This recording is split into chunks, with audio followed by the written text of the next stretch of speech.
Yep. All right, ladies and gentlemen, it is now just after 7 p.m. on Tuesday, July 19th, 2022, and I'll call this council meeting to order. I would like to respectfully acknowledge that we are meeting on Treaty 1 territory, the traditional lands of the Cree, Anishinaabe, and the homeland of the Métis people. Thank you again to Frank for setup and cleanup. I would like to welcome those in attendance and remind everyone that this meeting is being recorded and will be uploaded via our website to YouTube, and copies of our agenda are normally available at the back. Do we have some there? Okay, at the front. Please note that there is no question period at our council meetings. If you wish to discuss a specific issue with us, please send us an email. All our emails are on our website, or give us a phone call, or register with our CAO to come as a delegation. Delegations need to register 7 days in advance of a meeting. I will now introduce the gentleman on my right and left. So starting on my far left, your right is? Hello everyone, I'm Councillor Mike Bartmanovich. Steve Axworthy. Long Turner, CEO. Penny McMorris, Mayor. Graham Randall, Councillor. Erwin Koepke, Councillor. Thank you, gentlemen. First up, the adoption of the agenda. Be it resolved, the agenda be adopted as presented. May I have a mover? Graham, thank you. Seconds. Mike, thank you. Any additions, gentlemen? Hearing none, all those in favor? Carried. Thank you. Minutes of the July 5th, 2022 regular meeting of council. Be it resolved that the minutes of the July 5th, 2022 regular council meeting be adopted as presented. May I have a mover? Erwin, thank you. Second, Steve, thank you. Any comments? Hearing none, all those in favor? Carried. Thank you. Delegations. Tonight we have Sally Lawler speaking about emergency medical. Would you like to come up to the front, Sally, and turn the microphone on, please? Thank you.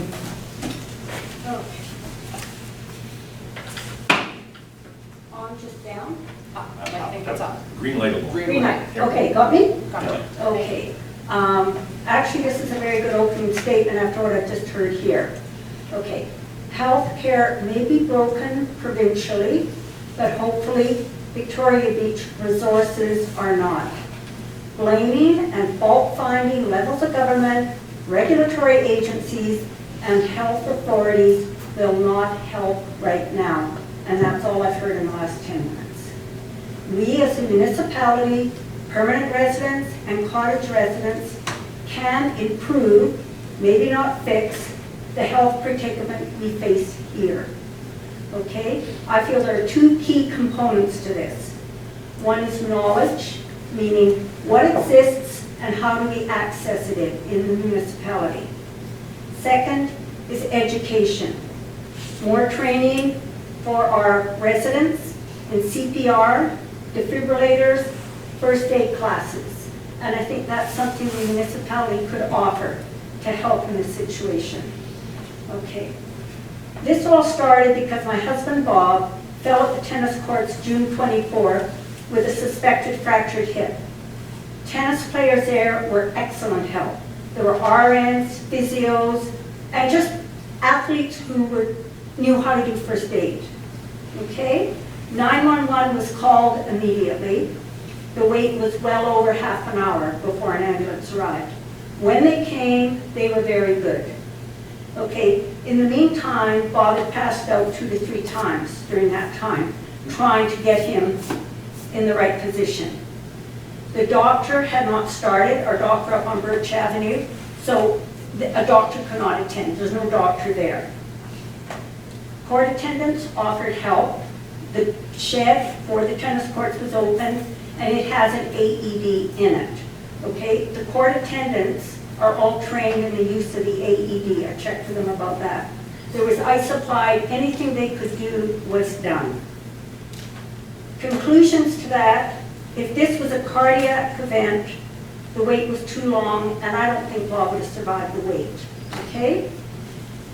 Fortunately for us, there had been an AED at the courts if it was needed. The wait was too long. if this had been an accident at the cottage, a fall off a ladder, there would possibly be no help till an ambulance arrived, and that's too long to wait. I checked in here about how we access in our municipality emergency services. So in red, and it is highlighted, for police, fire, ambulance, call 911, which most people do, not realizing how long that wait can be. The Brandon operator receives the call and determines the needs. Police may or may not be called. In the case of my husband, police officers did come, not immediately, but they came. And they asked, could they do anything? They took the information. They were there. And the car, I gather now, will have an AED in it. I don't know which police vehicle, I'm not familiar with the vehicles the police have, but Mike Mason said there would be an AED in a police vehicle, which is a good thing. The fire department, I spoke with Brad Patzer. Fire department responds to traffic accidents or a fire. Very good. And they have an AED. Very good. And they also all have first aid training. Excellent. They don't attend the 911, such as Bob experienced, or probably a person having an MI in the municipality. And the ambulance time depends on availability. In Bob's case, this was an ambulance that was centered on Lactabani. They just happened to have been called down to Pine Falls because their ambulance was out on another call. So if it had come all the way from Lactabani, how much longer would that have been? And once again, he wasn't in dire threat of dying or anything, but if it was cardiac, he could already be dead. Okay. So now I'm going to get on to the AEDs, the defibrillators, because I've been doing my own research, just a general one, not, sort of really asking hard questions. The AEDs and DD that I know of, the East Beaches Social Scene, right behind you there, and right in the front door, which is excellent. They tell you exactly where it is. That's not always the case. The East Beaches the community center across the road, and I looked at theirs and I like what they have actually. In order to open theirs, it's in a glass case and it sets off an alarm. Excellent. So if anyone else is around, they hear the alarm and they come running. Very good idea. Safi store has one. Brad Patzer thought the Victoria Beach grocery store, when I called him and we talked to him, he said, there might be one there, I don't know. So I asked, and I went into the store. The girl at the front didn't know what an AED was, but she called Jackie, who sort of in charge of the store. She said, I think we had one last year, just let me go and check. So she went to the back room, she came back out and she said, I guess we don't have one anymore. That's not good information. The Victoria Beach Clubhouse has an AED. The Victoria Beach tennis courts have an AED in their shed. The fire department has one, the police car, and I found out a few private citizens, because of this concern, have bought their own. But, obviously they're not for public use. Most of these locations, or all of them, are closed part-time. Store hours, the tennis courts, only when the attendants are there, and then it's locked up. The clubhouse, here, the community center, they're locked up. So you can't say there's access to them all the time. There isn't. The police car. Could I just call the police here without going to 911? Call their police number and hopefully get an answer and say, we need your AED right away? I don't have an answer for that, but I kind of doubt that. And also the fire department. They have an AED in their fire truck. Can I just call the fire department number and say, we need an AED right away? I don't think I can do that. It'll all go to 911 with that long delay. We can change that, I think, in some ways. So my questions, who maintains the AEDs? I know Mike Mason, I think, does some for the municipality. Kathy McGibbon looks after the doctor, and the doctor's office also has an AED. Kathy McGibbon looks after that one, takes it home for the winter because it can't be left out. I'm not sure it would be the Victoria Beach Club, I would assume, that looks after the tennis courts and the clubhouse. but I don't know, is there an assigned person to maintain them? Does that person know to check them, to change the pads if they're worn out? No idea. So those might not be in good working order. Who knows? Okay? And again, where do they go in the winter months? The ones that would be in a non-heated area. I don't know. I don't know if anyone really knows. Okay. I went onto the Victoria Beach website today, the rural municipality, just to see, okay, I'm going there. How do I get information? So I typed in medical. That was my first. And this is what I got. The doctor's clinic, July, August, limited hours. And they spelled out a bit, but that's what when I typed in medical. I typed in health resources. My information on the website was the same as the medical. Okay? Under EMO, there's nothing in there about health or medical related. It's all about emergency measures, flood mitigation, anything like that. Okay, under doctor, medical, there was information on the summer doctor, information to call 911. It listed Pine Falls. It still had listed the emergency closed, but I checked on the rural municipality of Alexander, their webpage, and they have the whole listings for the eastern region from their health authority. And actually, Pine Falls is reopened, and their hours of operation are 8 a.m. to 7 p.m. But that's not on our website. It's mentioned Selkirk Hospital. There's also mention of a mobile clinic, and it says, click below, this is on our website, click below for more information, because it talks about coming, possibly coming. I clicked on that, HTTP status not found, no link. So that was absolutely no help. I already mentioned about the Pine Falls ER, which is really good to know that they are open, and it shows like no gap. They will be open all through the summer with paramedics as well. Okay. My questions. Is there a council member responsible for coordination of medical services and to publicize them? And I know when we talked at the breakfast and you spoke about, so I'm assuming you may be that person, but it's not known. Well, you just spoke about what you knew and you know what your advice was, and I appreciate that, okay? But I don't know if there's one designated person within the municipality who tries to coordinate medical services. If not, I think there might be a good idea for that. Okay, my recommendations. I think the one for me that stood out the most, and I haven't been able to get hold of Kevin or Sandra Atia. The parking lot is the only place in our municipality open 24 hours a day during the summer months, okay, granted the summer months. They have a driver there who will do cab runs all through the night. If an AED was allowed to be there, they do not have to be responsible for it. But if I, in my cottage, had a cardiac event going on, and I could call the parking lot and say, I need that AED, I need it now. The cab driver could put it in the cab and at least bring it to me. He is not responsible. As a citizen, I can operate it. I think that's a good thing to know and to have. I think the municipality should keep a list of all the AEDs, who is responsible. I know it's not your responsibility to maintain the ones, say, that the community club runs, or the one here that would at least know where they are and know the responsible authority for maintaining them. I don't know what liability there might be if went to grab that AED there and found it was, the battery was dead and it was no use.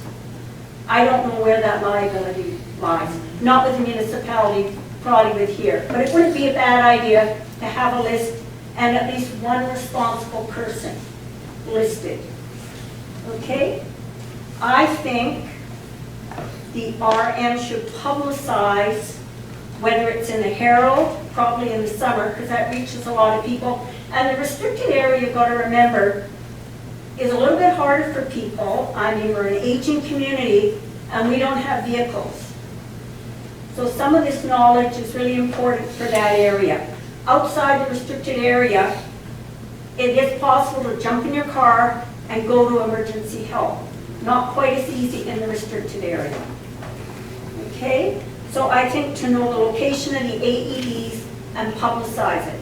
In the Herald in the summer, a couple of times, it wouldn't hurt. It would be a good idea. Another recommendation, I think the RM could get behind providing courses in CPR and use of defibrillators. I know we used to run them. I think the club used to run some programs. COVID and everything else messes a lot of things up. I think there are people down here who could teach those courses. And even if the municipality has to financially at least support the person doing the training, I think people would pay to take those courses, knowing that there are no first responders. Okay? And also a course in first aid. St. John's Ambulance, get someone like that. Who knows, maybe there's someone in the municipality who could do it. But even basic first aid. A couple of years ago, I had a friend down here. She fell off her bike and she had a serious cut in her leg. To me, I would not be calling 911. I know how to do a compression bandage, something simple like that, and then get a car, and she could have gone to Pine Falls or Selkirk. It wasn't life-threatening. However, the people she was with saw blood and didn't panic, but thought we need 911.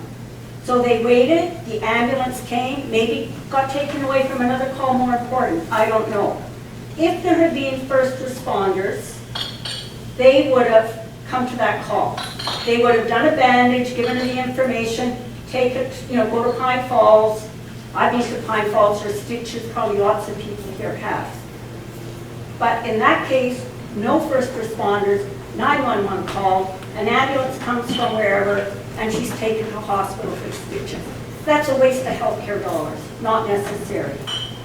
Okay, my final thing is a Good Samaritan Act, which I looked up because I think we need a few more Good Samaritans. Manitoba enacted it in 2006. It was reviewed in 2014 and considered a very good act. Okay? For us to use that, I think it's important, and again, maybe something in the Herald, whatever, know your neighbors, know their phone numbers, introduce yourself. If you have a nurse next door, I do, she'll always say, if you're having a problem, just give me a call, I'll be there right away. So it doesn't hurt for people to be reminded, get to know your neighbors, and in case of an emergency, they're probably the ones who could come and help you. And with the Good Samaritan Act, they're covered. They don't have to worry. The other thing I found out in the Good Samaritan Act, we do have first responders who were trained. And I mean, you don't really forget your training. So I'm just using Anna as an example, not because I know her well, but I know she works at Wayne's Backhoe, and she's very busy, and she was a first responder, okay? I'm having an emergency at my cottage. What do I do? What do I do? What do I do? Anna, I call Wayne's Backhoe and I say, Anna, we've got something going on here. Can you get here quick? Maybe Bob fell off a ladder. Who knows what? She can come. She can administer first aid, whatever she needs to do to try and help the situation. Under the Good Samaritan Act, she can be compensated for her time, as long as you don't call her and say, I'll pay you if you come. If she comes and you know she's working, whatever, and it's taking her away from her work time, the Good Samaritan Act provides for that.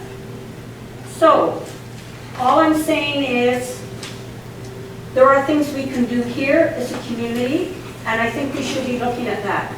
You can blame the provincial government, you can blame the federal government, you can blame the colleges. It's not going to help right now. We've got to find solutions in our municipality that will help to at least alleviate some of these concerns. And please, I know everyone's saying they publicize there's no first responders, but since I wrote that article in the Herald, most people come up and they'll say to me, what do you mean there's no first responders? So however you've been doing the message, it's not getting out. Maybe in the Herald, that should be a headline. And I spoke with Kevin about it, with the Herald, and he is in favor of putting information about the AEDs, I'm sure he would put information about no first responders at Victoria Beach. And you're blameless, it's not your fault. But at least the community knows. And no more, I just think no more blaming other people because it just doesn't help. That's it. Okay, thank you very much. Very informative. I didn't know about the Good Samaritans Act. I don't think it would be a good idea to call someone, you used Anna, I don't think it would be a good idea for residents to have Anna's number. It's not a good idea. I know what you mean, but I don't think we can count on people who are no longer first responders. Our fire department are trained in CPR and first aid. We have to tell our residents, call 911. 911 determines by your call what the emergency is and who will attend. Sometimes they will send the police, sometimes they will send the fire department. But again, it's their call based on the information they receive, right? And I was at a meeting yesterday, actually, with the Interlake Eastern Health Authority and Shared Health, and also they had EMT or emergency responder person, and they were all saying there's a shortage of drivers, there's a shortage of paramedics, there's a shortage of nurses. They were on their way up to Pine Falls yesterday to make the announcement about the paramedics stepping into the emergency department. So that was brand new yesterday. And they were very excited about it. The paramedics were excited about it. The hospital was excited. So that's a good positive step.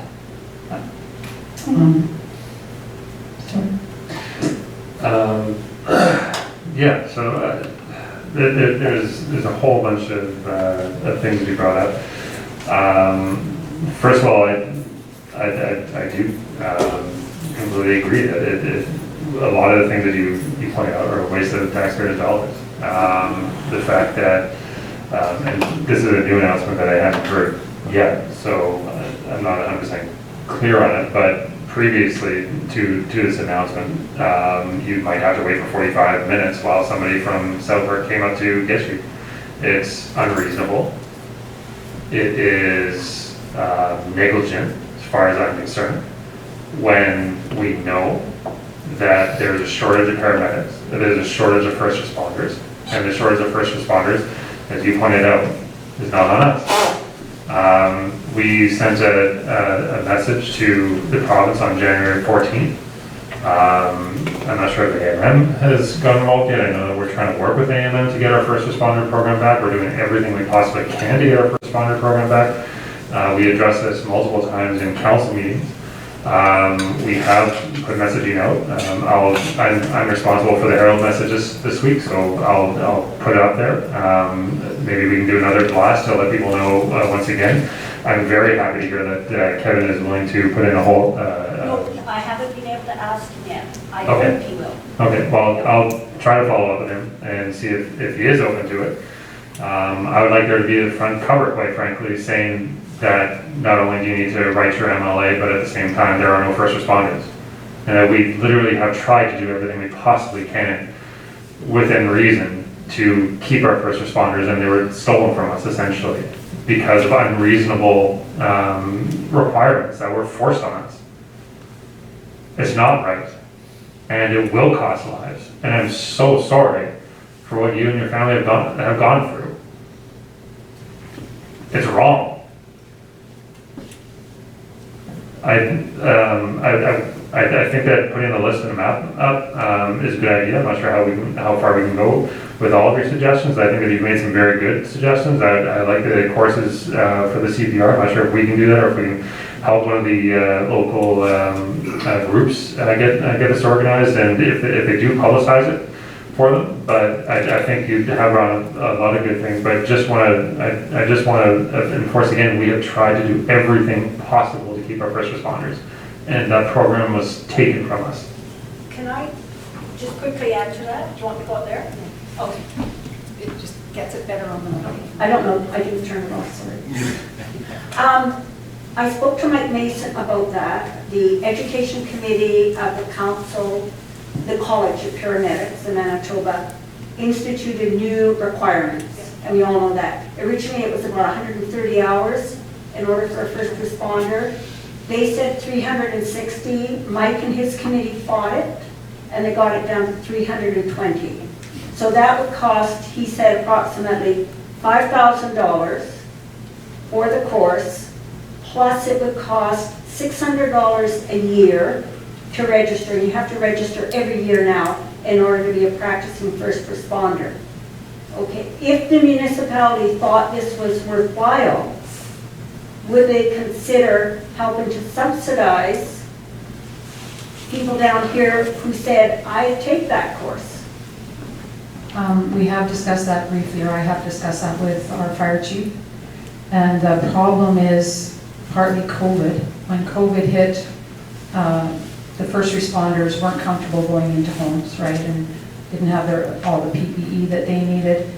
And as a result, our first responders, many of them have drifted away. So even if we could get our program back, it would take quite a while to rebuild the program. All of our volunteers were working full-time or ran their own businesses. So for them to take that 320 hours, spend the money, take the exams and do what, it just wasn't feasible anymore. So I know we're trying, and Irwin has been trying as well. At the meeting yesterday, I mentioned this to Shared Health and to the emergency first responder person who was there, and they agree with the College of Paramedics. Shared Health agrees with the College of Paramedics. They agree that that amount of training is necessary to standardize care across the country. So they did say there was some chance that they might consider a lower level, but at this time they won't. So I think just the amount of money, the amount of time is just too much for volunteers to expect. And if we did agree to help pay, that would be a significant outlay for the RM. For a good reason, but. Yeah, but I'm just thinking when you keep saying we want to get our first responders back, that you've just given me all the reasons why it's not feasible. And I can understand the pain. Yeah, I can understand it. Penny, can I just add a few more words? First of all, the Association of Manitoba Municipalities has been actively lobbying the Minister of Health to create a special category of first responders for volunteer first responders within the rural community. There's no doubt that if our first responders were fully qualified as paramedics, that would be wonderful. But is it realistic? The answer to that is probably not. I have met personally with the Minister of Health, Audrey Gordon, expressed our concerns about the fact that our rural municipality is now without direct medical help. I have a heart attack. My neighbor's going to come over and watch me die. That's the sad reality in Victoria Beach, because we're 45 minutes away from medical care. The biggest thing that we can all do, and I really encourage all our electorate to do this, is write an individual letter to the Minister of Health expressing your sincere and grave concerns about the lack of medical care that exists. We're very fortunate. We have, in summertime, we have our own doctor's clinic, and thank goodness for them. But throughout the rest of the year, our community is very, very vulnerable. The fire department they're not authorized to respond to a medical emergency. They can respond to an automobile vehicle accident, but they can't respond. And that to me, whoever created that rule makes no damn sense. But this is a serious, serious problem. We've got to do something about it. Please, please, please write those letters. But in the meantime, Sally has come up with some interesting suggestions. In terms of the AEDs, the only ones that the RM is responsible for are the ones in the fire department. And our police chief is in the back. I think the one that Mike Mason gave to us 6 years ago does no longer work, doesn't work any longer. I don't believe at this point he has replaced it, nor have I heard. Is it the process, I believe? I spoke with him the other day. We haven't heard anything further about that, so our police do not have an AED. The other ones are all looked after by Safi Store, by the community club, by the social scene. and by the community center. They're not municipal. The one in Southeast Store was purchased. We did contribute to it, but it was, I believe, it was the Albert Beach Property Owning Associations who It was the who two purchased it. associations in Albert Beach that jointly So funded. they are responsible for the maintenance and the upkeep. And I'll just echo what other folks have said. Sally, you're absolutely right. And I think a lot of our energies have been going to the wrong place, and that is going after AMM and asking health and the College of Paramedics to please reconsider what they've done. When the answer could be right here in this community. I think it's a great idea if we got the community centers, the social scene to host and promote St. John's ambulance courses, CPR courses, proper use of AED courses. I think that would be a fantastic idea.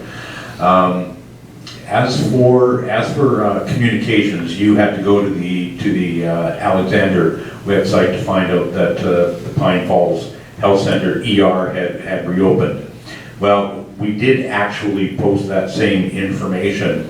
Unfortunately, it's on our Facebook page, RM of Victoria Beach, and the reason why it's there is that we have 100% control of that Facebook page, and we can get information up there very, very quickly. We don't have that same luxury with our website, and so we do the best that we can to broadcast important information through BB Connect and also through our Facebook page as quickly as possible. All right, anything further? Thank you very much, Thanks, Sally. You've given Thank us you very lots- much. Lots to consider, I appreciate that. All right, we will move on to committee reports. Mike, you're first up with Public Works, please. Okey-doke. As you all know, garbage pickup is 3 days a week. Do not leave your garbage out for days, as we still have a bear problem. As a matter of fact, bears are still trying to get into our bins. At the Public Works yard and outlying areas, be sure to close and latch the lids. We're talking about the big green bins here. We've done the best we can to replace the bins with the large, heavy lids with the smaller lids. I know they make a little bit of noise, but please be sure that the latches catch the lids when you close them. Also, these bins are emptied daily. So anytime you come up to a bin and you go to throw your bag in and the bin is full, either our guys just haven't quite been there yet, or those bins just get that much use during the summer.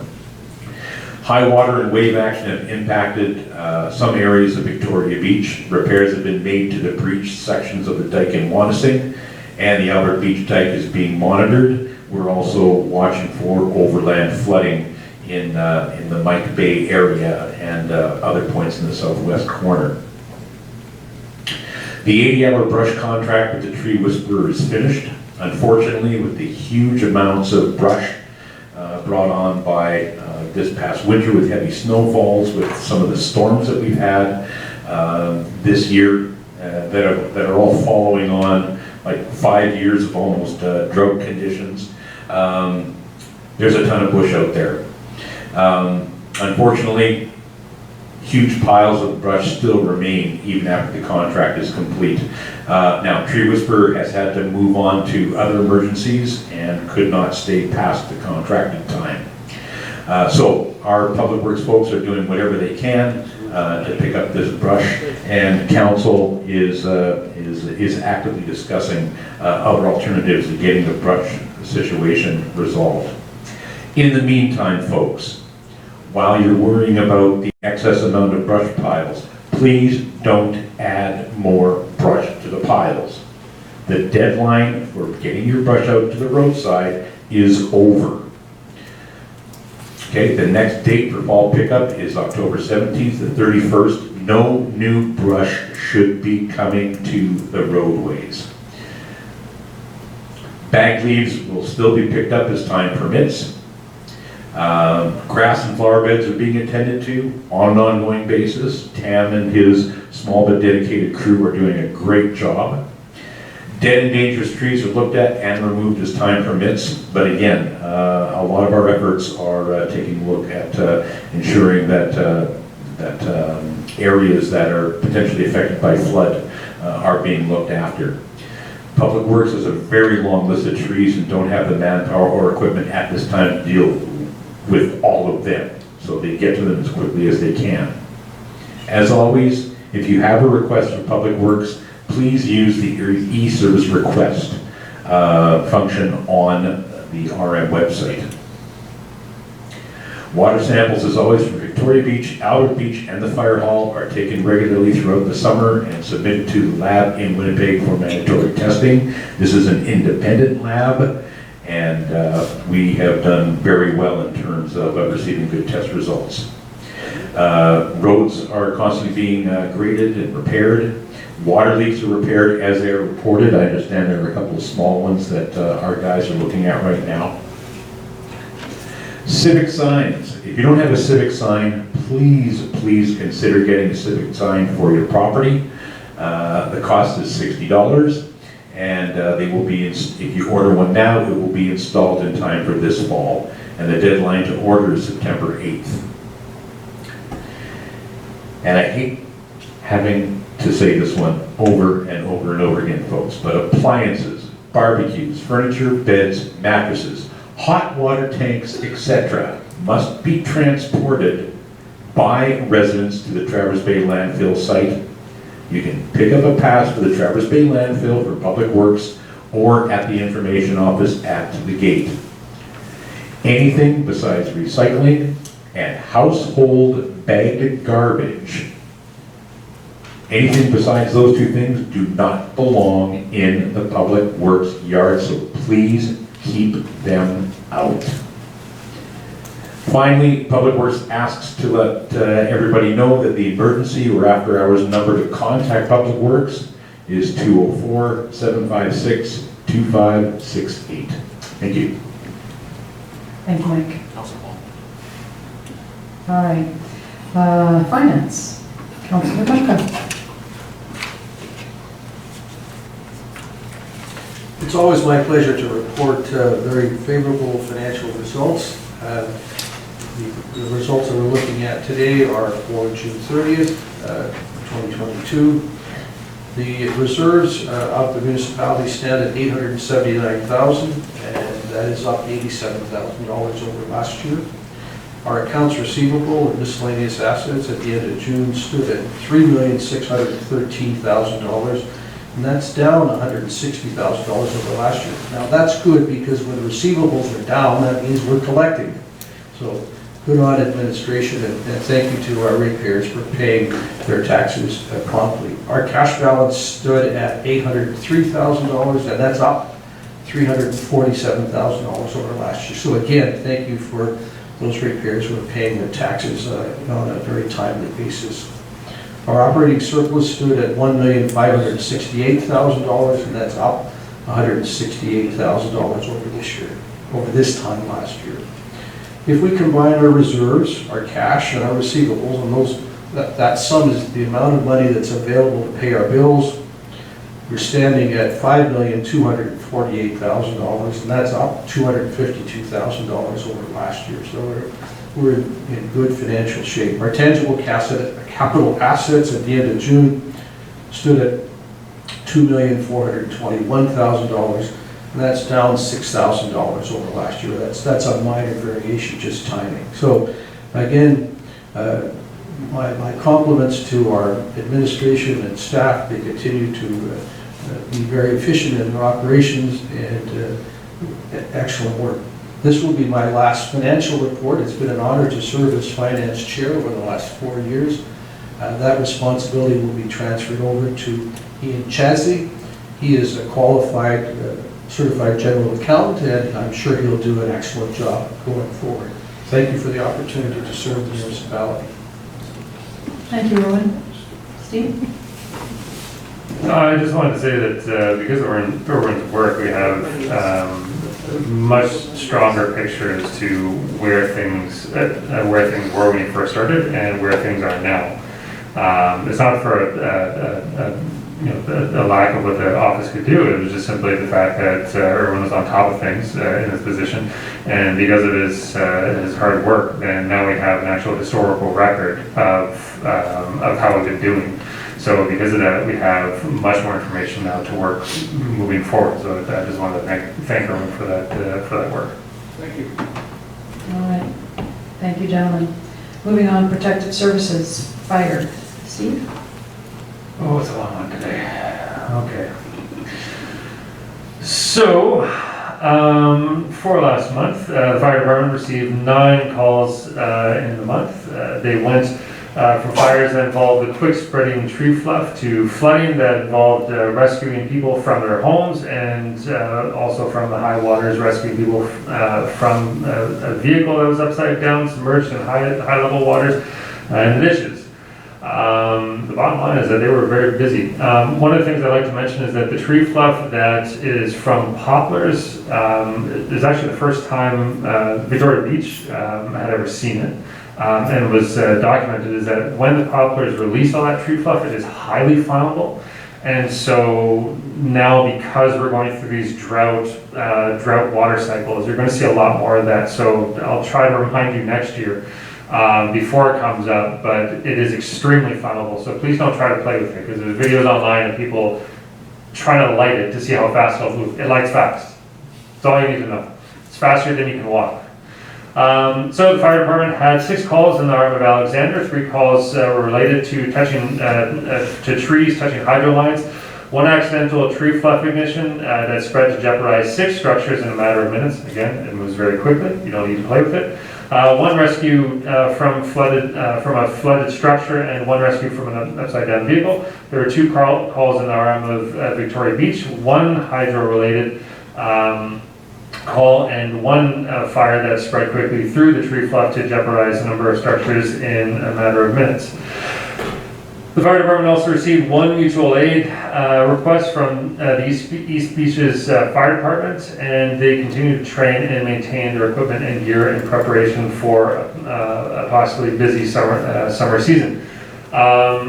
One of the things that we need to be very careful of moving forward is the fact that we're starting to see the 30-degree temperatures, and as much rain as we had, or as we've been having, and as much as we can see that the lake is very high this year, we are still in a position, once we start to hit those upper temperatures, where we are at high risk of a fire. Again, one of the best things you can do to start to reduce your fire risk, as well as your municipal fire risk, is to remove your conifers and replace them with deciduous. Conifers have a very shallow root system, and they're highly flammable. They're essentially just flammable oil. The outside is a flammable resin. So throw your wood chips down that are 8 feet away, and finally just jumping on the civic signs and going back to what the first responder program that we used to have. Now that you're looking at ambulances, the last thing you can afford to have is to wait longer for that ambulance driver to be able to find you. So the faster you get the civic signs up in front of your property, the faster that 911 will be able to find you. There have been cases in RM where drivers have had to go up and down the avenues trying to figure out where somebody's house is because they did not have a proper civic sign. So please get one. Okay, thank you. Mike, police and CSOs, please. Thanks, Penny. Police and CSOs experienced a total of 134 incidents in June. These numbers included 7 assist calls. 2 of those assist calls were from the RCMP. One was to assist the RCMP with a Form 2 that is under the Mental Health Act, an apprehension under the Mental Health Act, as well as a fire call. There were 2 medical calls where police and CSOs assisted with a female who fell into a crawl space in her home, and also an injured male at the tennis courts. Yeah, that would have been Bob. Both transported via ambulance to Selkirk General Hospital. Police and CSOs were also called to assist Public Works with a tree removal on a roadway in the vehicle restricted area. and also a canvas door-to-door to remove vehicles parked on Pelican Point Road when a road grader was trying to do repairs on the road. And finally, there was another request for assistance, and that was a motorist who was stranded on the causeway. There was one call for a noise bylaw infraction, 8 ORV infractions, 8 parking infractions, and 2 other bylaw infractions. In total, there were 17 provincial offense notices issued, as well as, did I say 2? No, sorry, 17. There were 17 provincial offense notices issued, and in all fairness, they also issued 17 warnings. So, great job by our police and by our CSOs. Thank you all very much for the service you provided. Thank you. I know there's been some discussion recently about the UTV. I don't know why it's called a UTV. It's a UTV, an ATV, an ORV. It ends in a V. Our police UTV is considered an emergency vehicle and has access to the entire municipality. And they are able to patrol the community with the ORV, ATV, UTV. So I understand, I'm not on most of these Facebook sites, I understand there's been some chatter. I would just like to remind residents that ORVs are subject to the Provincial ORV Act. And that act states that ORVs are not allowed on roads. So if our police stop you, or if our CSOs stop you, when on your quad, this is entirely their call and entirely within their authority and their discretion. There is a public police board meeting tomorrow night at 7 p.m. at the Beaches Community Center across the street. So if you have questions or concerns about your ORV use in the community and law enforcement, that is the place to ask your questions.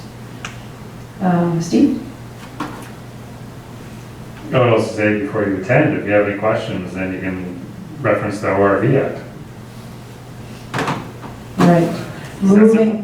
Moving on to special events. Oh, that's me.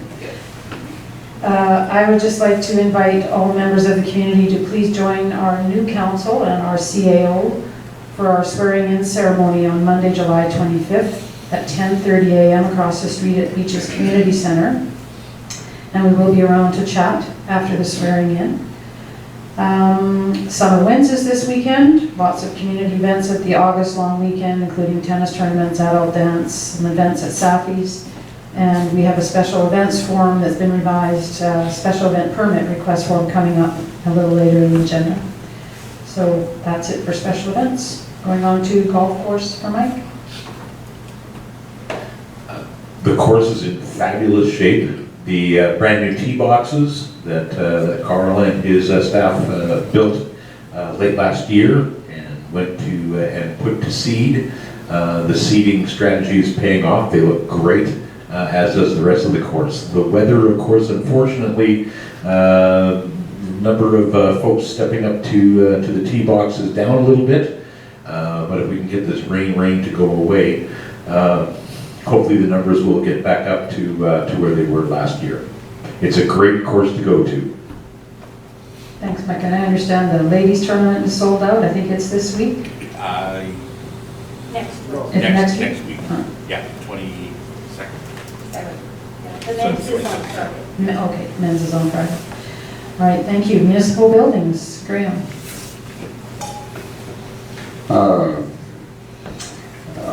Municipal buildings report to this meeting.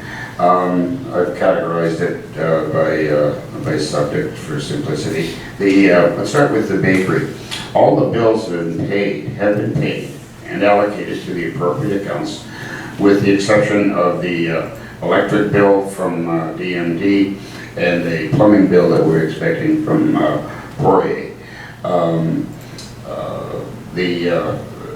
The results will come from a detailed review of same to be discussed with Jen in the near future. So we are processing and allocating the last few outstanding invoices in cooperation with Jen. And we continue to support the bakery to the best of our fiscal abilities. On the stairs, a contractor has been selected to view the various sets of stairs to the beaches included in an insurance claim that has been priced to provide required site-by-site estimates.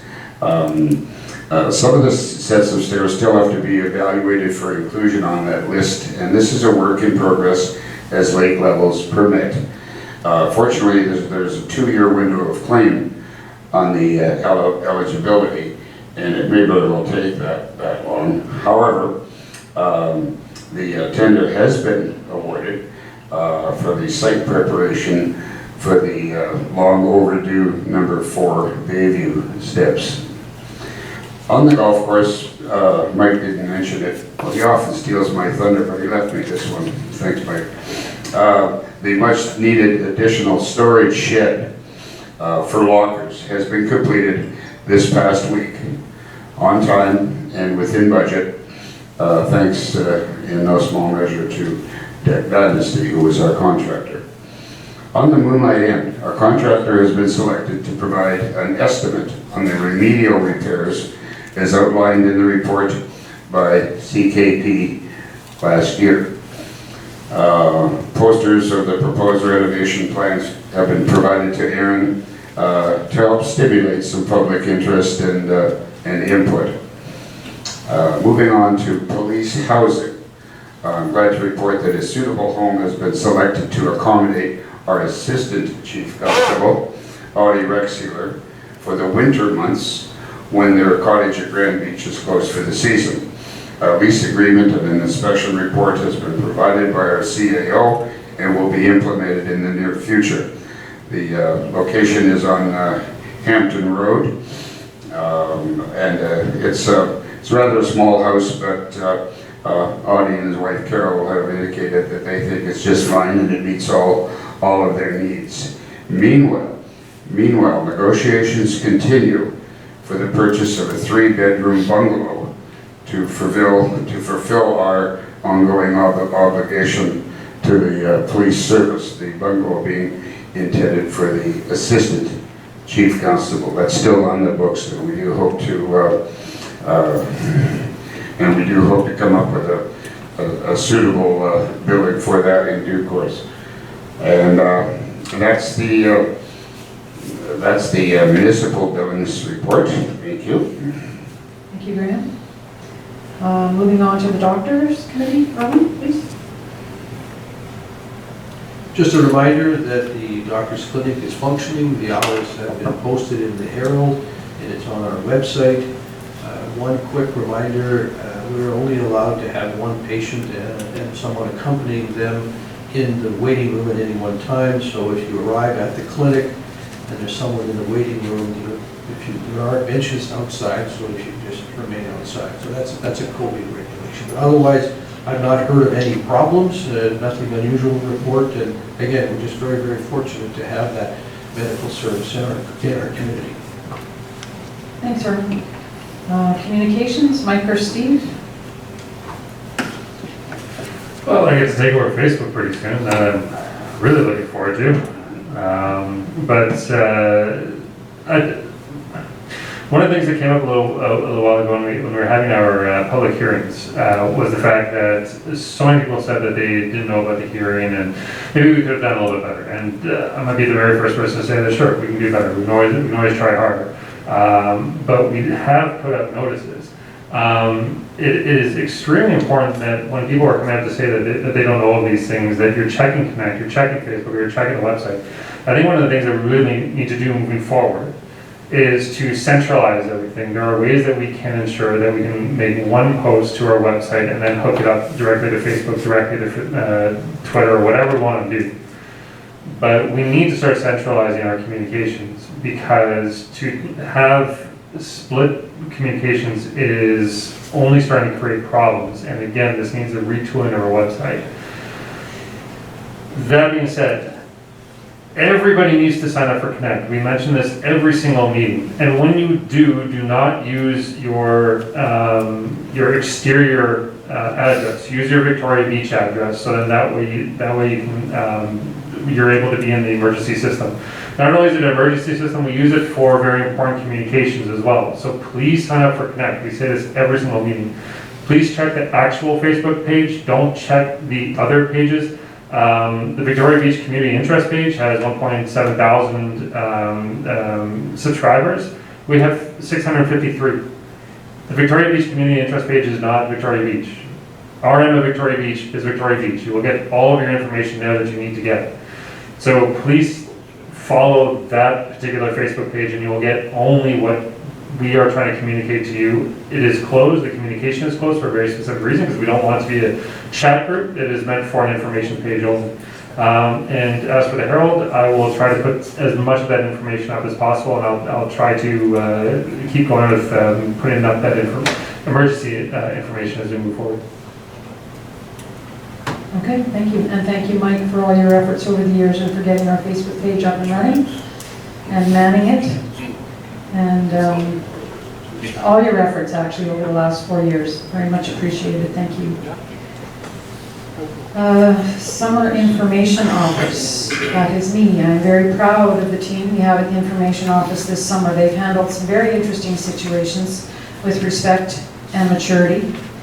A reminder to all residents in the vehicle restricted area that contractors and workers only come in if we ask them to.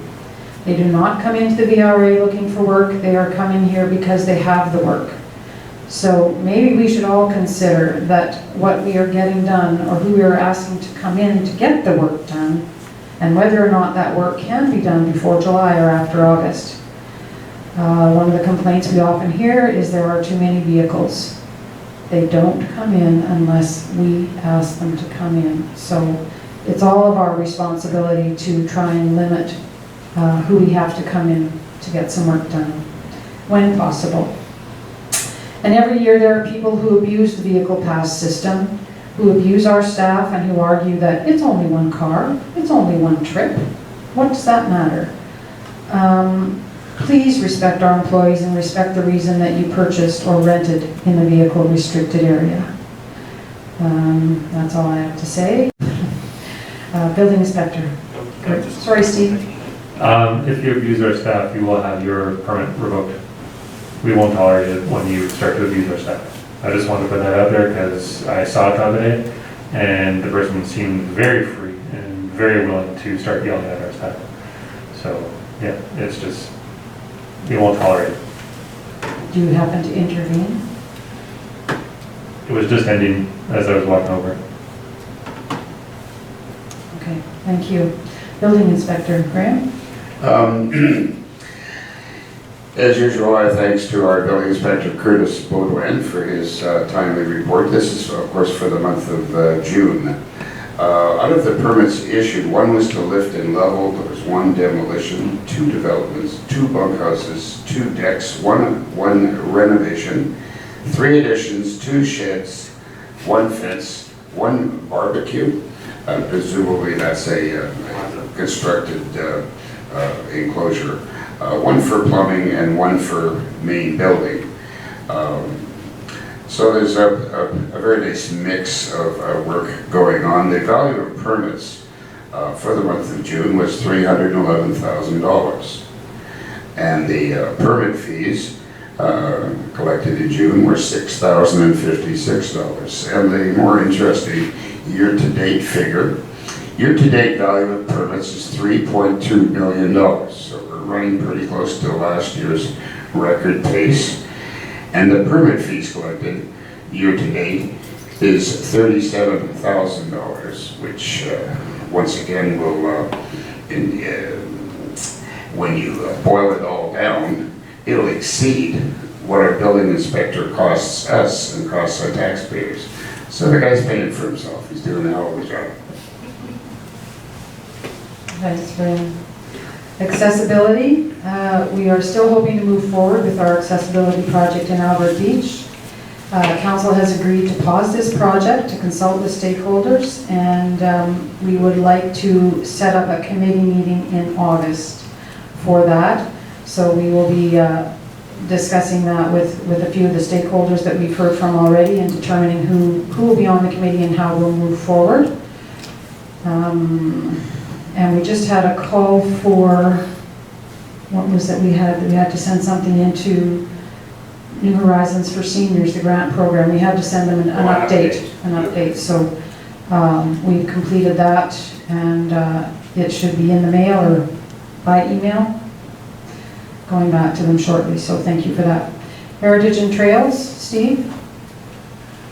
For trails, there is a whole lot of deadfall and a whole lot of volunteers that are going out into the trail system and clearing up that wood. The only problem is that we don't have a proper list. So again, if we are able to get into our website and start to design a proper website, I would really like to have a proper volunteer strategy, so that way they are not only covered under our insurance, but at the same time, we know who's going in and what work they're doing. Once again, somebody, nobody knows who it is, went in and dumped a nice lot of, not A-base sand, but some other, well, A-base gravel. They dumped some sort of poor quality sand along the schoolhouse trail. The problem with that is that now you can't ride your bike through, so we're in there trying to shovel it out. Again, I've been asking for this for a long time. We need a proper system, but it needs to go through the website. We need to start utilizing that website, for what it can do. But please don't go in and start dumping any sort of sand, even if it's A-base. Just let us know what you're doing, and then we can see whether or not it's actually necessary. And then if we know, then we can let you know that, yeah, sure, go over and do this. This would help us a lot. So that's essentially for trails. And for Heritage, just a reminder, please go onto the website, and if you know anybody inside of the municipality who deserves a Heritage Award or a volunteer award for their hard work in the community, register them, and we can follow through with that. We can get them a nice plaque. I actually have a supplier now, so they can get it for us properly and within time for next year. And again, these are just people in the community who really deserve our recognition. So please go ahead and fill one of those forms out and submit it. Steve, do you have a plan for the award recipients for last year? I've already given 2 of them, and I'm yet to hear from the 3rd. I tried to contact them several times, but yeah, I was able to get them after a whole lot of trying. I think I went into my emails, and I think I contacted over 30 or 40 suppliers, and everybody's saying, well, we can't do it, because they were trying to find like major orders. Sorry, sorry, I didn't phrase that right. Did you give them, like, how are you going to give them to the recipients? How are you going to present them? Oh, I drove by and I handed it to them. Okay. Yeah. Thank you. Thank you very much. All right, any further comments on committee reports, gentlemen? Just a quick comment. This came up at a discussion that council had earlier this afternoon. We've been accused, and sometimes rightfully so, of not communicating as well as we should. And we're listening to you. We didn't know about this. We hadn't heard about that. Well, with all due respect, which means I'm now going to present the other side of the coin, the public has a responsibility to look for the information. It can't all be served on a platter for you. We know we've got to do a better job of reaching out to you. Make the effort to meet us halfway. Visit our shabby website and give a shit about it. Maybe that'll spur us on to make it better. I'm getting rhetorical here, but you know what I mean, and this is what you tried to point out, Harry. Oh yes, yeah, you can take part of the heat for this. We'll meet you halfway, but take a look with us. Thank you. Yes. I agree, and I take responsibility as well for putting that thought in your head. Yeah. All right. Thank you very much, gentlemen. So, be it resolved, the monthly committee reports be accepted as presented. May I have a mover? Erwin, thank you. Second, Mike, thank you. Any further discussion? Oh no, that's enough. All those in favor? Carried. Thank you. Moving on. Moving on to accounts and finances.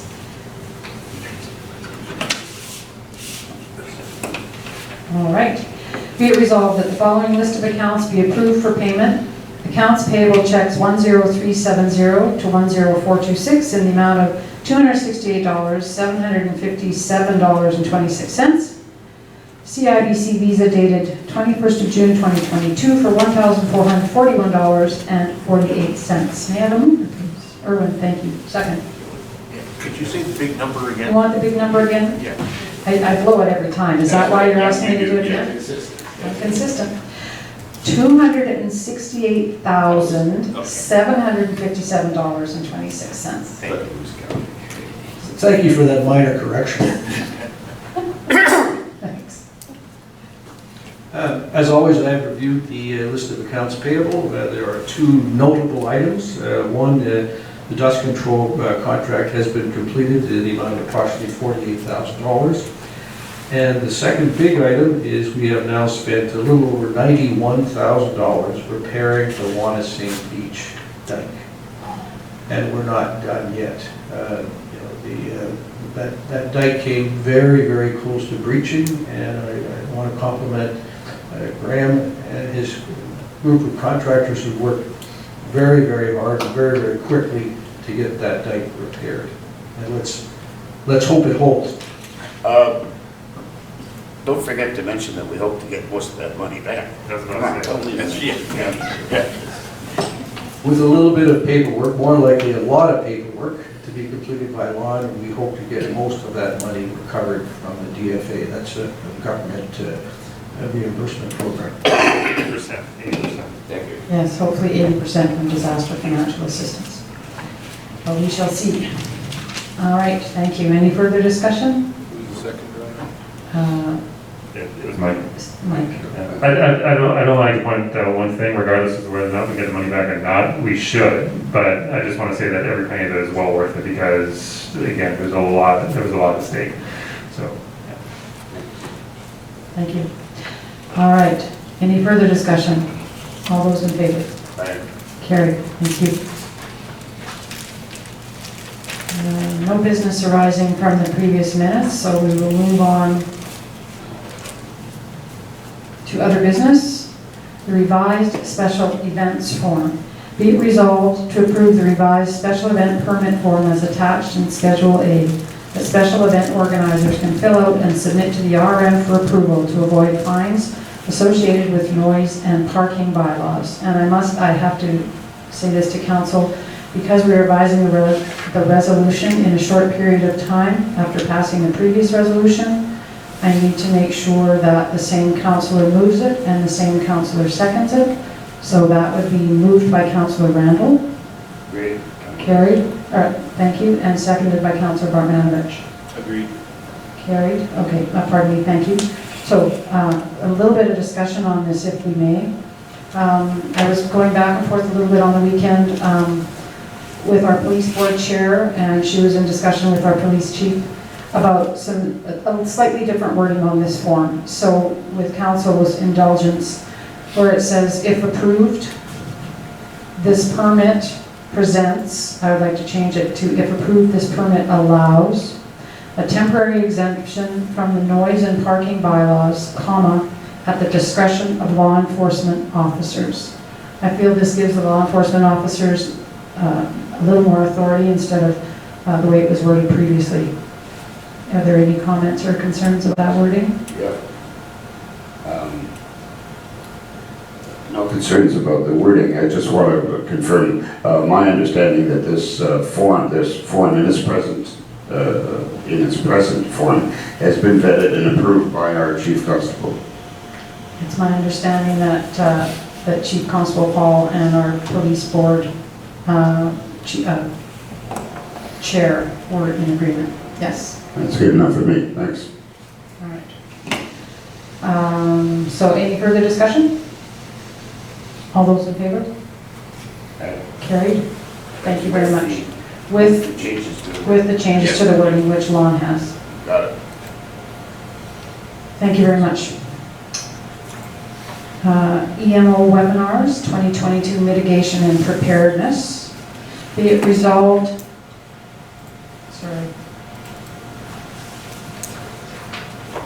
Be it resolved that all council members, the CAO, and fire chief be authorized to attend an EMO webinar on the 2022 Mitigation and Preparedness Program on any of the following dates: July 21st from 2:30 to 3:30, July 27th from 10 to 11 a.m., or August 2nd from 10 a.m. to 11 a.m. May I have a mover? Steve, thank you. Second? Graham? Thank you. Any discussion? I believe the webinar is free, council, so it would be an hour of your time if you sign up, and can be added to your expense. Any further discussion? I just think it's a good idea that we know part of the process as much as we can on this webinar. So, all right, all those in favor? Aye. Carried. Thank you. Alice Lane at Safi Road, traffic control resolution.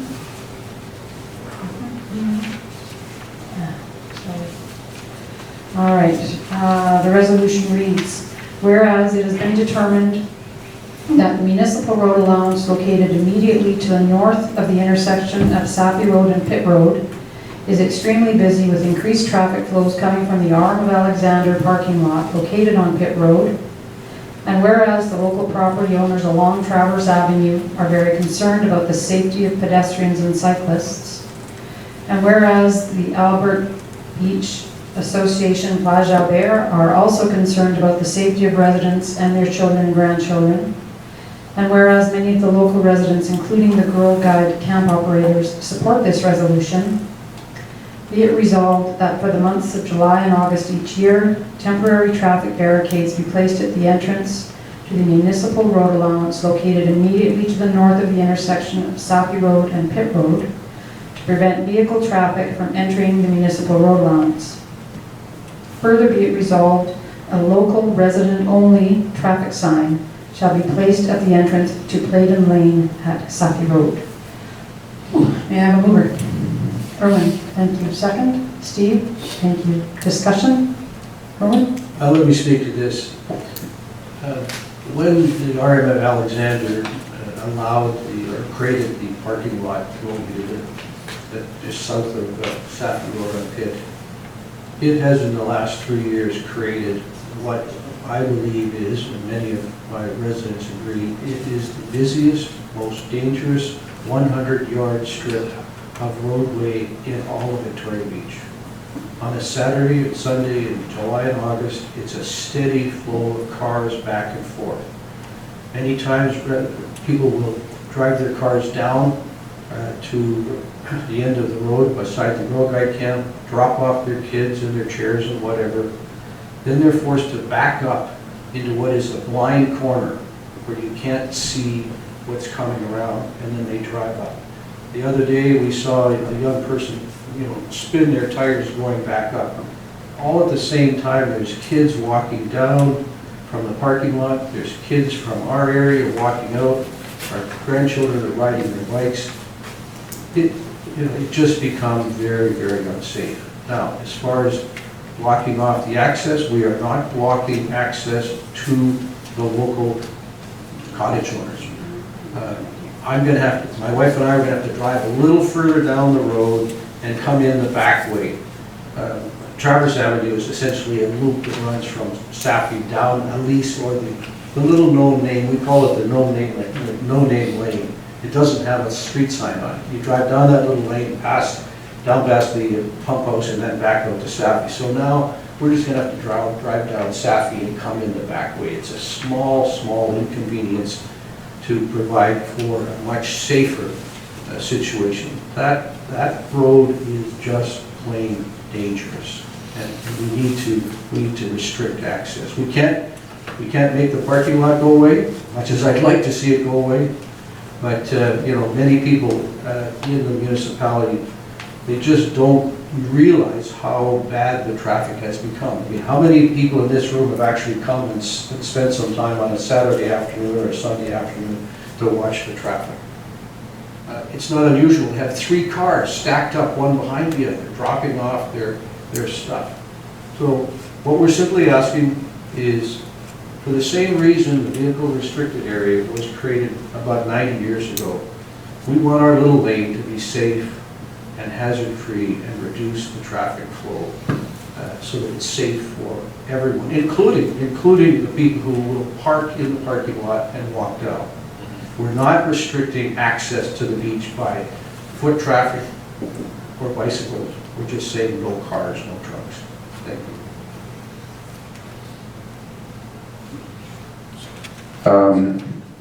Erwin, I'm unclear. This doesn't show up to our audience very well, but I'm supposed to be speaking to the chair of the meeting anyway. Could you point out just exactly where you would like to see this? Right there. Oh, why not here? That's still going to create the situation where the drive isn't back up. Backing up onto Saffron is dangerous. Okay, and So I want them to just drive to the parking lot, park in the parking lot, and walk down. all right, now you know that we're not quite ready to roll with the swing gates, so you're looking at just a few large, ugly, impenetrable rocks in the meantime? We'll get Wayne's backhoe to drop off 3 or 4 great big boulders, and we'll push them off to the side at the end of the project. Okay, thank you for that clarification. I don't think rocks are a great idea, but if you have an emergency on the beach, they need access. And if you want them to go down Playdon, then they're going to have to turn around where? In front of your cottage, or in front of Mr. Hover's cottage, in front of the Girl Guide camp? Well, what they would do is they would come down Clayton, around past our place, go up to the Girl Guide camp, back up, and then just go back out the same way. We're not talking about a huge increase in distance to be traveled. And actually, with no cars being able to come down there from the parking lot, it's going to be safer for the emergency vehicle. I'm just not a fan of the rocks. I don't think that's the safest way to do it, I but agree. Swing gates are the solution. I'm just looking for a temporary solution. August long weekend is coming up, and it's a zoo. And I've never seen so many people on the beach last weekend as ever before. And they're not coming from the local community. They're not walking down the beach. They're coming from the parking lot. they are allowed to be there. I agree. Right. No question So, about that. Absolutely, please be clear. No Yeah. question about that. You mentioned that you wanted what the restricted area has. Well, we chose to live in the vehicle restricted area because we know that we are going to have to park our car in the parking lot, pay to park our car, pay to take a cab, walk, bike, haul our stuff to our cottage. We pay a premium to live in the vehicle restricted area.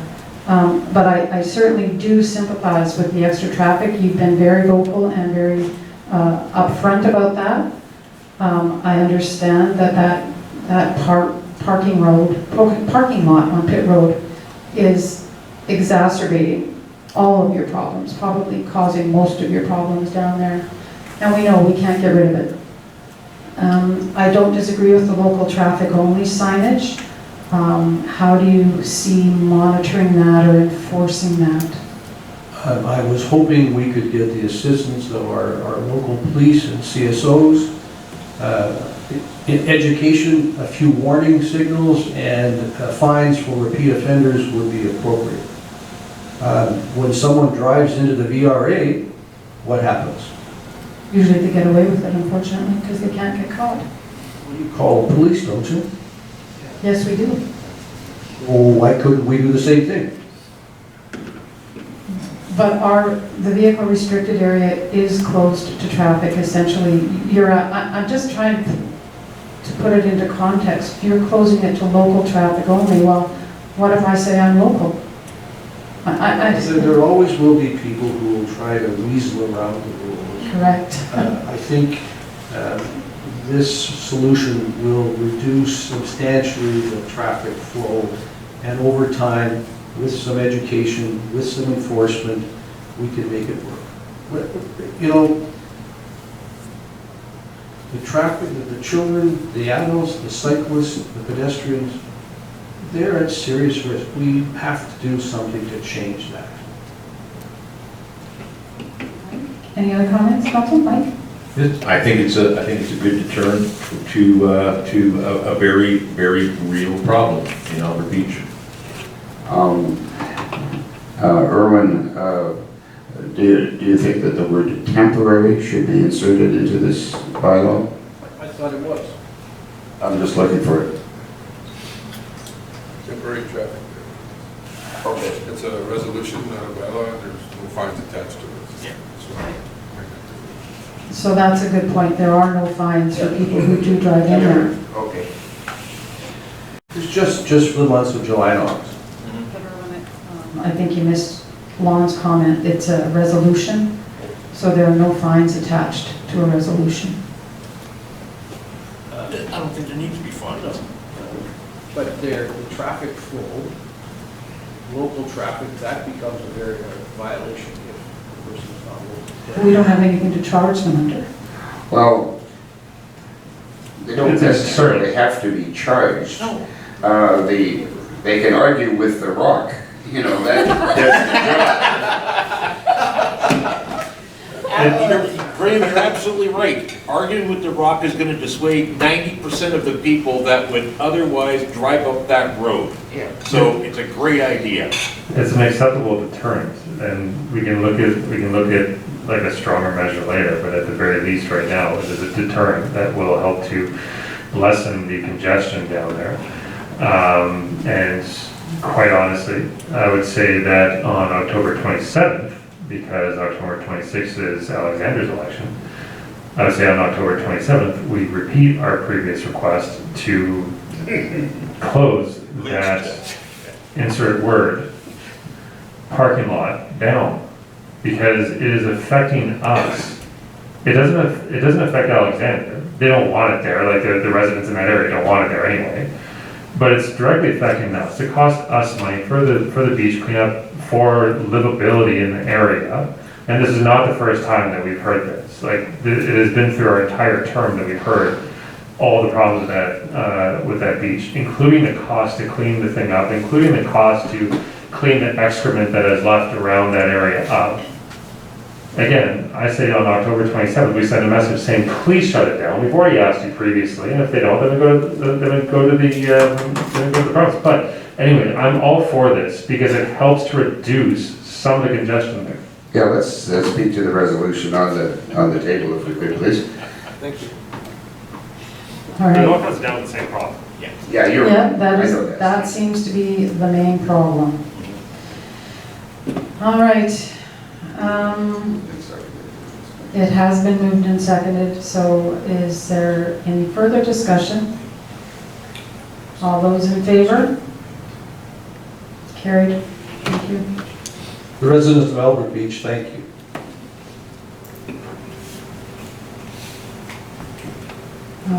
Thank you. All right, correspondence.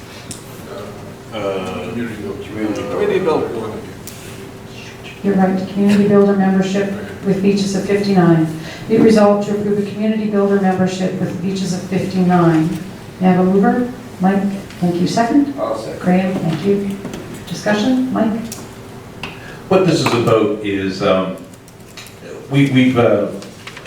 this council and probably even previous councils before have talked a lot about how do we position Victoria Beach. We know that Victoria Beach is not a destination municipality. We're out in the country, we're surrounded by a lake, but we don't really have the amenities that make us a real tourist destination.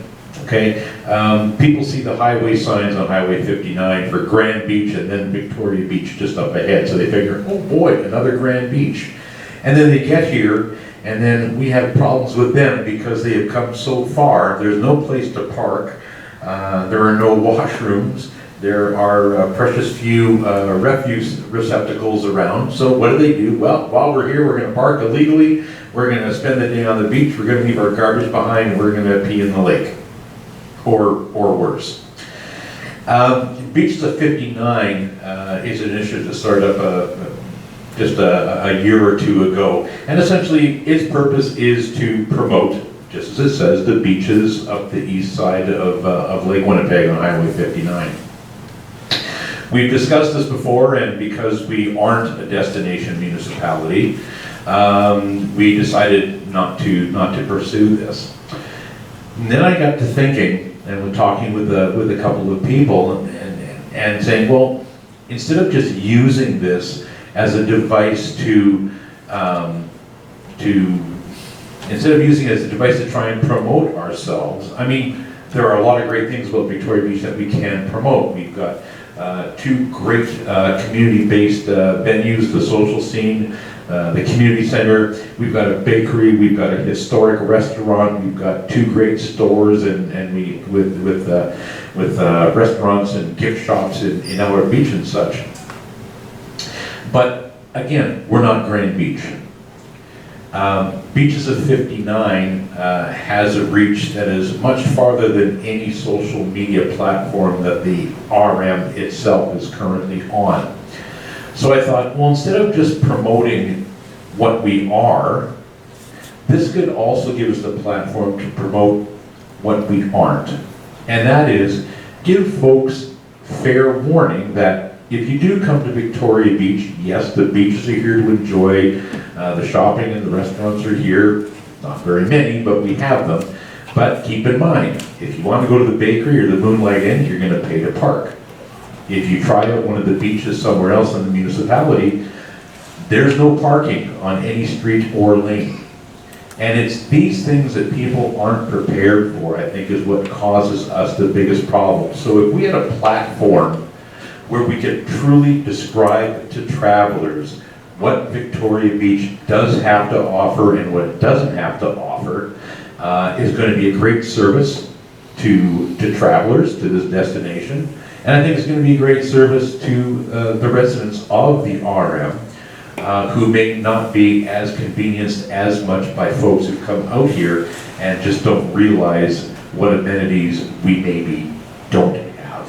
So therefore, I think a Beaches of 59 membership, it gives us that exposure, it gives that link to a far greater audience, to our social media platforms, our Facebook page, our hopefully someday totally revamped website, where again, we can tell the story about what Victoria Beach is and what Victoria Beach isn't, what it has to offer and what it doesn't.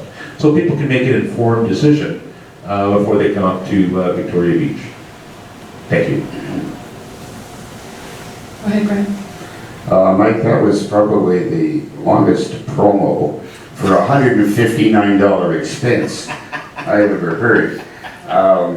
I get your point. I think it's worth a try. What the hell? But how do you delicately send negative news without getting caught on the dilemma of political correctness? I don't think it's... Here's what you can't do at Victoria Beach. It's going to be a walk in the tightrope. But if you think we can do it, with what you've contributed to this beach over the years, I'll go along with it. I work hard for the money, even $159. How do we control the content? I'm just curious. Well, ultimately, we use the Beaches of 59 social platform as a means to get people to our own social platforms, okay?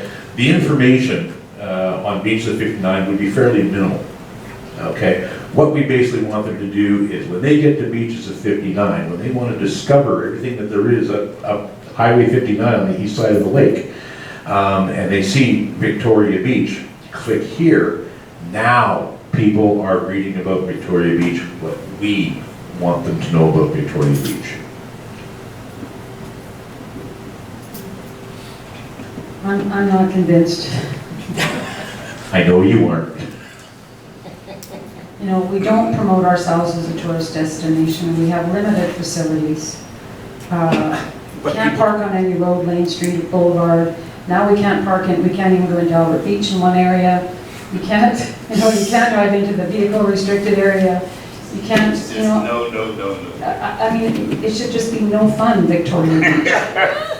Or you're not welcome. I mean, we don't, I do hear what you're saying. I mean, I'm just not sure how much control you have over the content. I looked at the site the other day. They've got the wrong phone numbers for a few things. They've got the wrong addresses for a few things, the map is wrong. If you can control that, that would be helpful, but it's not our website, it's theirs. If we take out a membership, we have we would have more of a say, more of a control over them. I mean, if we tell them, smarten up. I know that they just took on some new technology and some new software. I fully expect that the quality of the site, or the corrections to the site, are going to happen very quickly. Mike, would you be willing to take on setting this up for us, even though this will be beyond the extent of your term? I don't think that's even appropriate to ask him to do that. He won't be a member of council anymore. I won't be a member of council, but we can talk. All right. Steve? I don't remember if it was last year or the year before, but we were advertised without our knowledge. We were just sort of like somebody, I think it was Tourism Manitoba, was like, hey, Victoria Beach is this beautiful community, please, everybody go. And everybody on council and everybody in the community just had a collective, oh God. So I understand exactly where Mike is coming from, because it's starting to try to cut the day tourist off at the pass. Don't say that. No, but it's giving them proper information, right? And that's essentially what we're doing. And again, I brought this up multiple times. We need to petition the province to change that sign exactly as Mike had said, and to say, look, Grand Beach, there's all your amenities. Not after you make the turn, before you make the turn, because you see Victoria Beach and you say, oh, it must be the exact same thing, so you go down. And so I see the wisdom in what he's talking about, because depending on how we word it, we can be friendly Yes. to, and say something along the lines of for residents, and also indicate that there are no public amenities. I'm just saying that there's a way of doing it so that we can get the message out there, our message, rather than waiting for Tourism Manitoba to say, hey, it's a beautiful public space. No, it's not. Or we could Well, perhaps... it is a beautiful public Or we space. could We are not a perhaps- closed community. Sorry, We have a highway that comes down, Highway 59, takes you right to Victoria Beach. Guess what? We're open for business. That's true, but we also don't have that many public amenities, but we're always advertised as though we do. Well, it could at least clarify the misnomers, the wrong information that's up there now. That certainly wouldn't do any harm. You're not convinced? I'm not convinced. I'm not convinced. By going on there and advertising, we are saying what we don't want to say. What I'm hearing today, you wanted to stop day trippers, you wanted to make sure they know that they should go to Grand Beach. I'm sorry. Anyone is allowed to come here. You do not have to be a property owner. Okay, that you are 100% correct. Now, I'm not saying, I'm not trying to dissuade day trippers. Okay, those weren't my words. Okay, but day trippers should understand the differences between Victoria Beach and Grand Beach in terms of amenities, facilities, such as parking. Okay, depending on where you're going in Victoria Beach, you're either going to pay to park, or you are going to be parking on a highway or a provincial road, and you are going to be walking a significant distance if you want to do a day trip to Elk Island. That's all. Just tell them like it really is. Except you're not. Let's give it a try for 1 year and see what comes of it.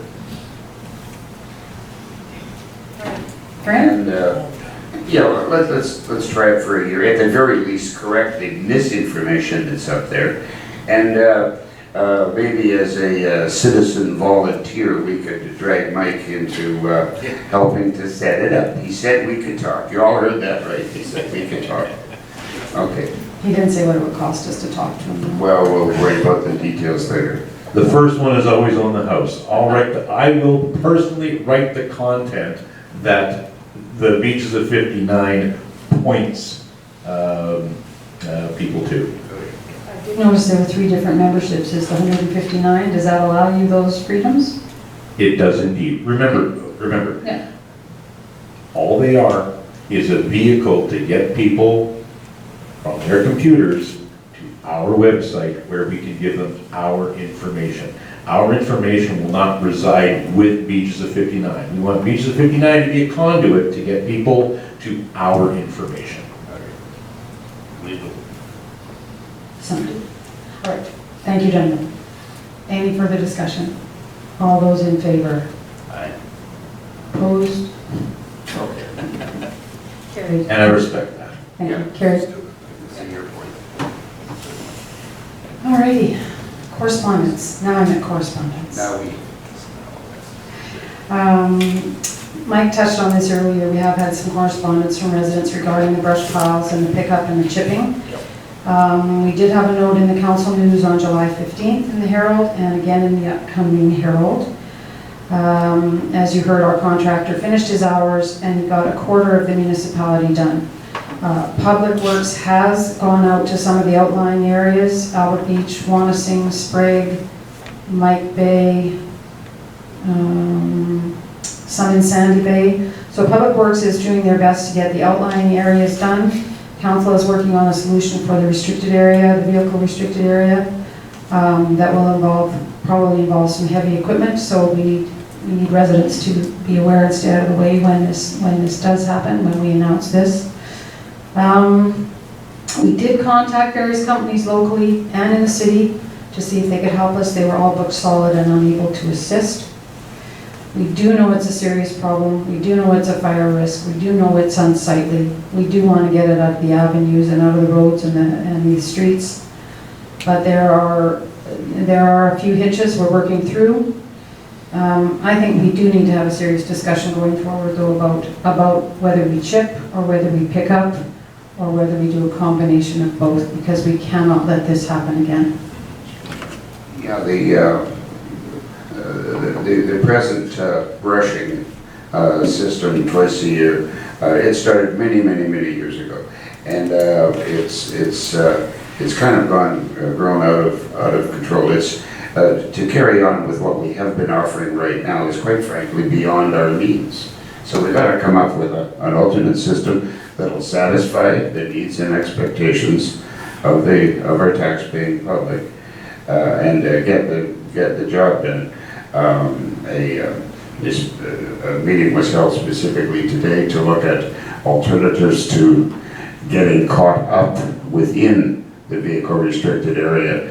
And I think we're very close to engaging that, putting that in here, so some relief should be on the way before too long. Erwin? I certainly agree with Mayor McMorris's position on a review of the whole chipping process. In the current budget, we've already expended about $40,000, and we could easily be spending another $50,000 to get the mess cleared up. There's no question that the brush piles are posing a serious fire hazard. Thank goodness it's raining a little bit in one sense. That's the only good thing that's coming out of the rain. But I think we need to give the matter some serious thought, because that expense is becoming quite sizable. And guess what? We all pay for it. So I think we need to take a second look there before next year and see if there are alternative ways to deal with the problem. Agreed. Thank you. Steve? I was only going to say that I have something I'm going to be bringing to council probably within the next couple of weeks. I found another quotes that I was looking for. I think that there's a reasonable alternative that we can go forward with, but the reality is that one of the main reasons why the brushing is so god-awful right now is because we've allowed ourselves to live in an old growth forest. And so we have, and I know that there's always these sighs and these frustrations whenever I'm mentioning conifers and everything else, but the reality is that where we're living right now is a tinderbox. We've been very lucky over the last several years that the wind is doing most of the work for us, and the result of that is unfortunately that we're getting overloaded with brush. But the situation that we find ourselves in right now is dire. It's not as dire because we are getting the underbrush out. Well, most of that underbrush is destroyed conifers from the winds. I understand that it is difficult. There are other options that we can pursue, but we can't give up on the program. We still need to get all of this risk out. And I had mentioned this earlier today, that previous to going into education, I had a little bit more money at my disposal, but But even then, I still did not have the amount of money to cover all the work that I've done to fire smart my property. And I think a lot of people are in the same place. It is expensive to get an arborist out to start to individually remove trees. And I was able to do a lot of the work myself. But almost all of those conifers were broken through the winds. And so the reason I bring myself up is because I simply would have left all that. I just would have tossed it into the side because I did not have the finances at my disposal to hire somebody to come in and remove all of it. And so that's the benefit of this program, is that we are supporting the locals to get rid of the fire hazard that's around them and start to regrow an actual proper forest that's not seeking to burn. So I'm just saying that out of everything that we consider moving forward on this program, the last thing that we can do is to consider getting rid of it entirely. I just wanted to put that out there publicly. I don't think we're talking about getting rid of it entirely. We're talking about doing it differently, more efficiently. Rethink it, but don't cancel it. We've also had some comments from residents in regard to our second public hearing of the zoning bylaw and what our next steps will be. Council is meeting with our planner next week to discuss those steps and where we go from here. So we will be advising the residents as we move forward. Any other correspondence, gentlemen? Mike? Well, not really correspondence, but this is my last council meeting of this term. And I just want to take a moment to thank the residents of Victoria Beach for supporting and sometimes keeping you sharp with your suggestions and criticisms, and criticisms are always appreciated. There's something you can always build on. It's been a very interesting 4 years. I'm very proud of what this council has done.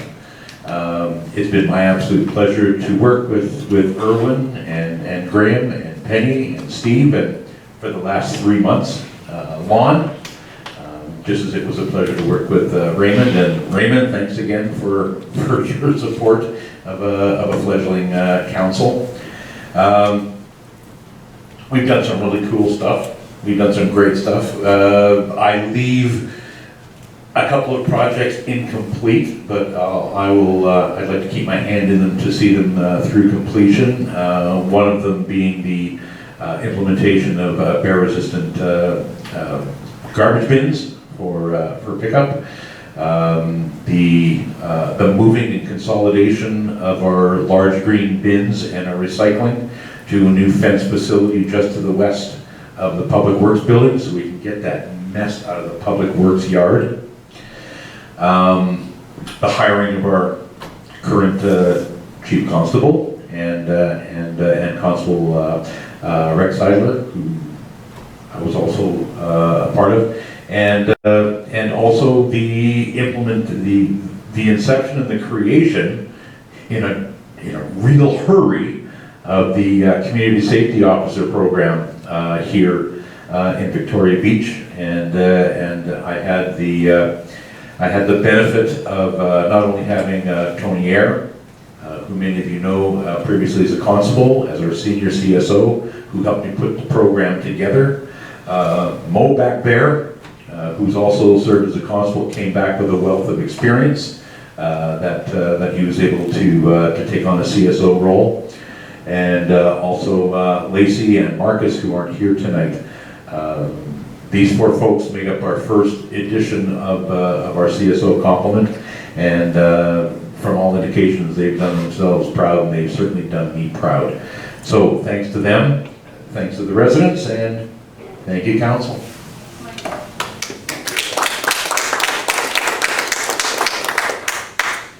All right, on that note, be it resolved that July 19th, 2022 regular council meeting be adjourned.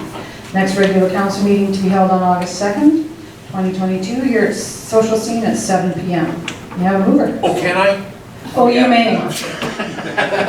So moved, So Madam Mayor. moved. Thank you, Mike. Second? Erwin, thank you. Any discussion? Going once? All those in favor? Carried. Thank you, gentlemen. Thank you, everybody. Thanks, everybody. Here we go. Yeah, well,